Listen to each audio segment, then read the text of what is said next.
তই মোক মাফ কৰি দিবি আই।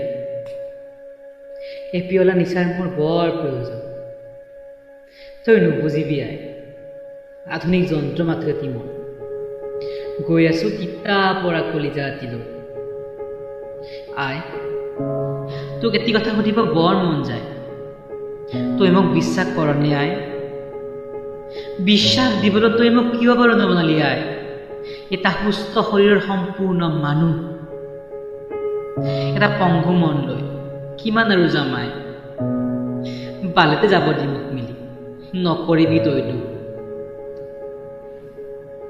চাল্লা চিগাৰেটৰ ধোঁহাত উৰুৱাই দিব মন যায় হৃদয়ত উতলি থকা প্ৰতিটো তপত বিষাদ। হ'ব পাৰিলেতো আজিয়েই হলোহেঁতেন মই নামৰ যন্ত্ৰটো চাদ্দাম। মন যায় কেতিয়াবা মোৰ জীৱনৰ মেমৰিখন ফৰ্মেট মাৰি মুখত এটি নিসম্বল হাঁহিয়াৰি এজন পাগল হ'ব, মায়া আৰু মৰমে নিথৰুৱা কৰা এজন পাগল প্ৰেমিক।